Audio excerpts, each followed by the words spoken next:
Hello Aeternum and welcome to KOTT News, Aeternum's #1 source for news, and this is the War Report.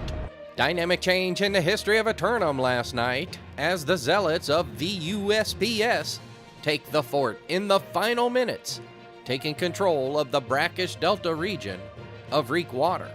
Later in the evening, KOTT News caught up with a representative of the USPS who shared their thoughts on the war. What's up, John? We just had a war in Reek, you know how it goes. It was basically all in company, just all of us friends. It was a pretty close fight, but let's just say a single deado won us that war. Single deado in the final moments, catching them off guard. Yeah, it was basically me and Yappers holding it down on the right side of gate. He sweeps, I hit a deado. Before it was probably another 5 minutes we could have won it in, but we wanted to make it a little bit competitive, so we let them hold on to it for a little while longer. Oh, I'd be remiss to not ask, was there anybody who stood out in their performance tonight out on the battlefield? That war, I gotta definitely give it to Yappers and myself. We single-handedly won the war, wiping 6 people with one deado sweep combo. It was a pretty massive clump, but honestly, you know, me and Yappers are used to a massive thing.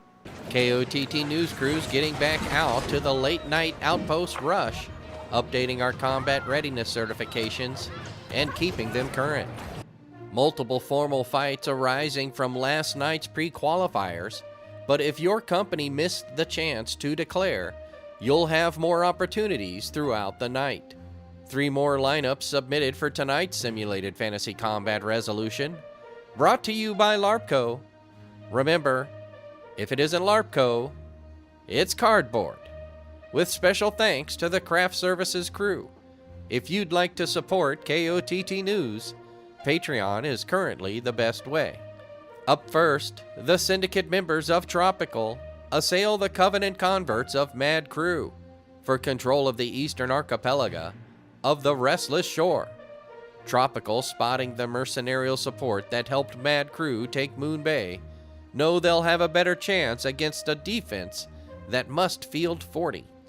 Mad Crew may have had a little help before, but they have a hardy group of apostles, faithful that they can field a full team and maintain their hold on the harbor. Later, the syndicate members of JDB's Kitchen attack the Covenant converts of Westside Jorkers for control of the not-so-recently settled region of Eden Grove. Fighting each other every night this week, JDB's Kitchen make another attempt to regain the early warning stations in the Eternal Garden. Westside Jorkers holding on to the bountiful grove, meditating on their defenses, knowing full well how easy it is to lose its abundance. Meanwhile, the zealots of Playboy Factory assault the marauders of Milk Run for control of the arid desert region of Brimstone Sands. Playboy Factory giving it another go in the dunes, setting up in the assault camp as they prepare to fight one of their island rivals.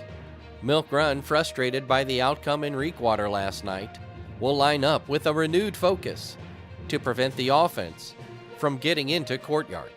We'll have any late-breaking outcomes and reactions from the citizens tonight at 11. Until then, this has been War Correspondent JChalant, KOTT News.